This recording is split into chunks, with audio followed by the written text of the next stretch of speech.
You're watching ChillyBoy Productions. I'm Larry ChillyBoy Chilson. This is my review for Spencer.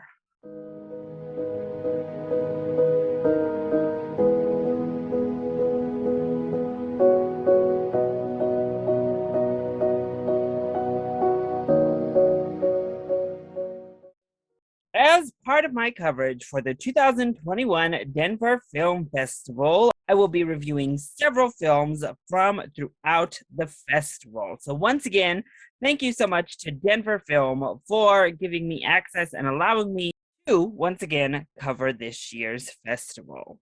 And opening the 44th annual festival is Spencer, a 2021 biographical drama that follows Princess Diana in 1991 as she spends the holidays amongst her royal in-laws.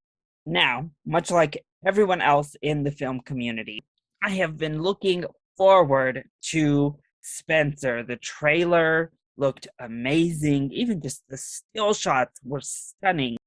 I loved Pablo Larraín's last female-centric biography with Jackie, and still to this day, think Natalie Portman should have won that Oscar.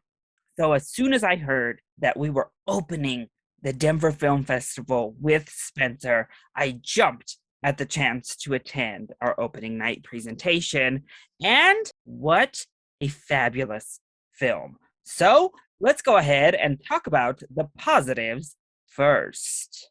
I want to begin this review by giving praise to Pablo Larraín because his direction elevates all of this material. It brings to life a new, fresh take on just your average biographical film. First of all, we only follow Princess Diana over the course of a weekend, 3 days over the Christmas holiday. I greatly appreciate that. Biographies so often try to focus on their whole life and cover birth to death. And with these subjects who are interesting enough to tell their story, so often they have so much to tell that everything gets a bit shortchanged. Thus, I greatly appreciate when they take the chance and just focus on a single event. And Spencer does that to great effect.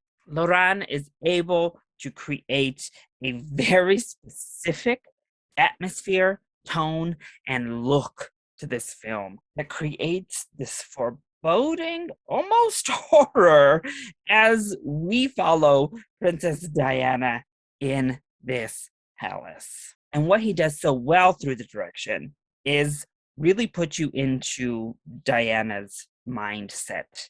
You feel confined, you feel everything closing in upon you, the suffocation and the terror, the constraint, and it's handled beautifully. Not to mention, the cinematography is absolutely stunning in this film. This is one of the most beautiful films I've watched in 2021. Obviously, the profile shots are stunning. The landscapes are beautiful. But just the way the camera work changes and morphs to fit the current situation is beautiful to behold. Then, of course, we get to Princess Diana herself, played marvelously by Kristen Stewart. This is, hands down, Stewart's best work to date. And that is saying something, much to the contrary to Twilight haters. Kristen Stewart has put in marvelous performances throughout her career, and this tops them all. What a stellar showing from Kristen Stewart.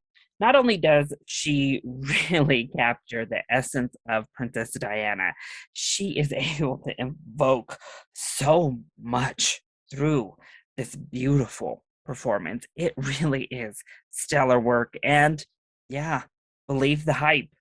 This is the frontrunner for that Oscar.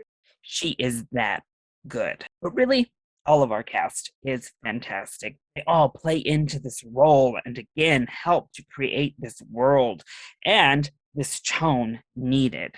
Sally Hawkins acts her way through this crazy looking hairstyle to bring some of the only humanity that the film gets to see. Screenplay is also beautiful as we weave and work our way through fantasy into reality. It seamlessly guides you through as a viewer as we are meant to go on this horrifying journey. And then we get to the costume design, which is amazing. Oh, these costumes were absolutely stunning. The set design and art direction are also fabulous. I mean, the film just looks perfect in every way. So then, what doesn't work so well when it comes to Spencer? Well, my biggest complaint might be a little bit controversial, but it is the original score. Now, not all of the original score, because for about 80% of the film, the score works beautifully. Whenever we are with the strings and it is directly evoking emotion, I think the score is actually fantastic and heightens everything on screen. However, starting right off at the beginning and throughout a couple other points in the film, it goes into a speakeasy jazz influenced score that didn't fit for me. Nothing about this film gave me jazz influence, and instead of helping cement this atmosphere, it was quite distracting and overpowering to what the film was actually depicting and feeling. And the sound design, some moments was amazing. The actual design within the theater, the experience behind the design was pretty fantastic. But once again, the original score, how it entered and exits scenes is actually quite jarring. And much like the jazz moments, actually briefly took me out of the viewing experience to adjust to this overbearing score entering the scene or the abrupt cut of the score as we were moving throughout. Honestly, just those brief sound moments are the only thing I can think to detract from this film because it is stunning. It is beautiful. This is not your fairy tale Princess Diana story. It doesn't focus in on the tragedy of the end of her life, nor the glamour of the height of her fame. Instead, it goes for a more personal look at Princess Diana, and as it says, creates a fable around a real life terror story. So if you are fascinated with the royals, I think this is a must watch. And if you enjoyed Jackie, this is a must watch. Otherwise, if you're looking for just a really great film, I think Spencer is certainly worth a full price ticket as it enters cinemas this weekend. So seek this one out. It's sure to be on your Oscars watch list, and for good reason. So that is my review of Spencer. I hope you enjoyed it. If you did, go ahead, click like down below and subscribe to the channel so you are always up to date on all of my latest videos. Also, join in on the discussion. Are you excited to see Spencer? And what is your favorite film about a royal? Let me know either in the comment section down below, or you can hit me up on Twitter. I love you all so much for your continued support. Mwah! Thank you for watching, and we'll see you next time. Bye.